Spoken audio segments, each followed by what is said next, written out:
التسدي او الجاينيكوماستيا مشكله بتواجه كميه كبيره من الرجال سواء اعمارهم كبيره او سواء الشباب في سن المراهقه. بس اطمن، المشكله دي دلوقتي بقى ليها حل.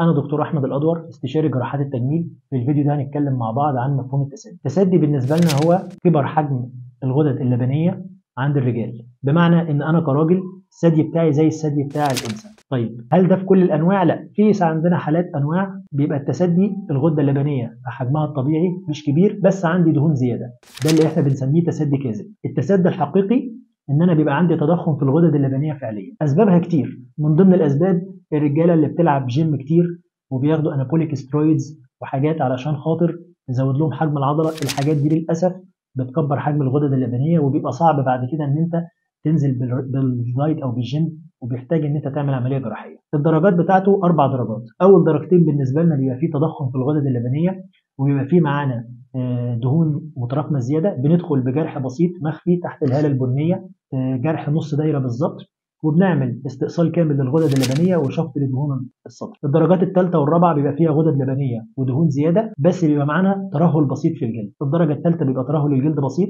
ممكن ان احنا نحتاج نشد الجلد بالفيزر. الدرجه الرابعه للاسف بيبقى فيه ترهل عنيف، ودي غالبا بعد عمليات فقدان الوزن الشديد. بنحتاج ان احنا مع الشفط ومع استئصال الغده بنحتاج ان احنا ندخل نشيل الجلد المترهل ده. طبعا نشيله ليه كذا تكنيك وليه كذا جرح، اشهرهم الجرح اللي احنا بنعمله دائري حوالين الهاله البنيه، وده جرح مش بيبقى باين لان هو اوريدي بيبقى مخفي باللون الغامق بتاع الهاله البنيه. بعد العمليه بنلبس كورسيه او مشد طبي لمده 6 اسابيع. مسموح لحضرتك ان انت تنزل جيم بعد شهر ونص. الكورسيه بنفضل لابسينه، بنحافظ عليه لان هو اللي بيساعد ان الجلد يلزق في طبقه العضلات. مفهوم التسدي الحالي اختلف شويه عن المفهوم القديم، ان انا مش مجرد ان انا بدخل بعمل شفط دهون واستئصال للغده اللبنيه، لا، انا بيتحول في الاخر ان انا بيبقى عندي الصدر فلات عند الرجاله، فلات شيست. ده بيعملوا مشاكل بعد كده لما يلعب رياضه او يروح الجيم. المفهوم الحالي ان انا بحاول ان انا بعمل كونتورنج لعضله الصدر، بحاول ان انا بنحت عضله الصدر اللي هي البيك ميجور بحيث ان هي تبرز وتبقى موجوده بشكل جمالي ذكوري، يساعد بعد كده ان انا اتخلصت من الغده اللبنيه، عملت شفط للدهون، عملت نحت للعضله، اقدر اروح جيم بعد كده واستعيد ثقتي بنفسي تاني.